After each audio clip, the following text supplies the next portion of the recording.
Hello and welcome. इस video में हम करंट इलेक्ट्रिसिटी का क्वेश्चन नंबर 8 करेंगे। A heating element using nichrome connected to a 230 volt supply draws an initial current this and after few seconds the steady current is this. तो steady temperature हमें बताना है। तो basically current में drop हुआ है, क्यों हुआ है? बिकॉज टेम्परेचर इंक्रीज़ किया है। तो टेम्परेचर के इंक्रीज़ होने से रेजिस्टेंस इंक्रीज़ हो गया है और इस वजह से करंट ड्रॉप हो गई है। तो हमें बताना है कि जो बाद में करंट ड्रॉप हुई है तो उसका टेम्परेचर क्या था, what is that study temperature. Well, तो यहाँ पे सारी जो गिवन इन्फॉर्मेशन है उन्हें लिखते हैं और फिर इसको करना शुरू करते हैं। तो सबसे पहले जो इनिशियल टेम्परेचर है वो क्या है, वो 27 डिग्री सेल्सियस है, जहाँ पे करंट 3.2 एम्पियर थी। तो T1 that is 27 degree Celsius. यहाँ पर जो करंट है दैट इज़ 3.2 एम्पियर। वोल्टेज दोनों सिचुएशंस में सेम है, तो वोल्टेज हम जस्ट लिखेंगे V दैट इज़ 230 वोल्ट। तो यहाँ पर जो रेजिस्टेंस R1 है what would that be? Resistance यहाँ पे हो जाएगा, देखो resistance is V upon I, so that would be 230 upon 3.2 और ये ओम आ चुका है। और इसको हम डिवाइड नहीं करेंगे, ओके, बिकॉज इससे कैलकुलेशन में आपको ज़्यादा टाइम भी लगेगा और कैलकुलेशन एकदम एग्जैक्ट आंसर नहीं आएगा। तो यहाँ पे इसको ऐसे ही छोड़ दो। T2 हमें फाइंड करना है। करंट जो बाद में है दैट इज़ 2.8 एम्पियर। वोल्टेज अभी भी सेम है और resistance is V upon I2 and that is 230 upon 2.8 ओम। और जो टेम्परेचर कॉफिशिएंट है दैट इज़ अल्फ़ा, वो गिवन है 1.7 इंटू 10⁻⁻⁴ पर डिग्री सेल्सियस। तो यहाँ पे कौन सा फॉर्मूला यूज़ होगा? देखो, टेम्परेचर के साथ में जो रेजिस्टेंस का वेरिएशन होता है, मीन्स टेम्परेचर चेंज होने के साथ में जो रेजिस्टेंस चेंज होता है उसका क्या फॉर्मूला होता है? वेल, ये है R2 is equal to R1 1 plus alpha delta T, यानी चेंज इन टेम्परेचर। तो हम इसको T2 माइनस T1 भी लिख सकते हैं, ठीक है ना, चेंज इन टेम्परेचर। ये फॉर्मूला है। तो ये फॉर्मूला बिल्कुल आपको ध्यान में रखना है और इसका हम यहाँ पे यूज़ करेंगे।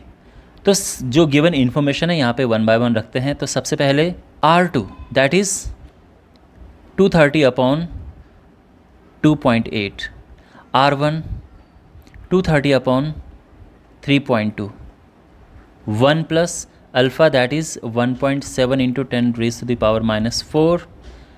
T2 हमें फाइंड करना है और T1 इज़ 27, ठीक है। Is it clear? अब 230 से 230 कैंसिल हुआ और ये ऊपर गया 3.2 ऊपर गया, तो ये हो जाएगा 3.2 upon 2.8 equals 1 plus 1.7 into 10⁻⁻⁴ T2 minus 27। अब ये कैंसिल हुआ और यहाँ पे आ जाएगा 4 8 ज़ा 32, 4 7 ज़ा 8 अपॉन 7। ये 1 उस तरफ से यहाँ आ जाएगा and we have this situation now.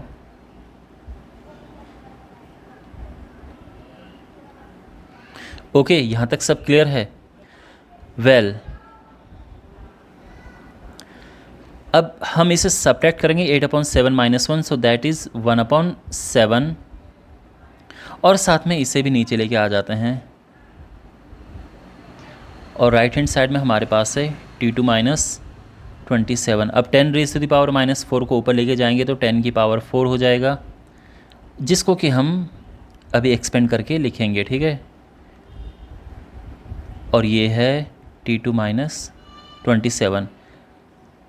अब ये बिकॉज इसमें पावर 4 है तो 4 ज़ीरोज़ 7 इंटू 1.7, यहाँ से अगर हम पॉइंट हटाएंगे तो एक ज़ीरो और यहाँ पे लग जाएगा। अब यहाँ पे हम डिवाइड करेंगे तो देखो, कुछ स्टूडेंट्स पूरा मल्टीप्लाई करते हैं डिनोमिनेटर 7 इंटू 17 और फिर यहाँ पे आ जाएगा 119 और उससे डिवाइड करते हैं, और कुछ स्टूडेंट अलग अलग करके डिवाइड करते हैं, यानी पहले 7 से फिर 17 से, और वो भी अच्छी स्ट्रैटेजी है। तो अगर हम 7 से डिवाइड करते हैं तो हमें क्या मिलता है?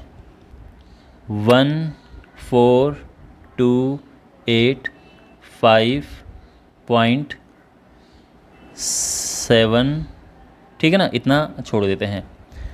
ओके, अब फिर 17 से इसे डिवाइड करेंगे तो ये आ जाएगा 17 8 136 और 17 चौको 68 और यहाँ पे आएगा 0, फिर 17 तियाँ 51 और 60, 17 तियाँ 51, बेसिकली 33 समथिंग आएगा, इतने पे हम छोड़ सकते हैं, ठीक है। और ये हो जाएगा T2 माइनस 27। अब ये T2 निकालेंगे, सो दैट इज़ 840.3 प्लस 27 जो कि है 867.3। ये एकदम क्लोज टू प्रिसाइज आंसर है। और यहाँ पे जो है, अगर आप यहाँ पे डिवाइड कर देते तो ये जो आंसर है यहाँ से थोड़ा सा डिफरेंट आपका आ जाता, ठीक है, और कैलकुलेशन भी बहुत ज़्यादा होती। तो आई होप आपको समझ आया होगा इसे कैसे किया गया है। बाकी क्वेश्चंस के सॉल्यूशन के लिए you can check the description, subscribe to the channel, see in the next video, take care.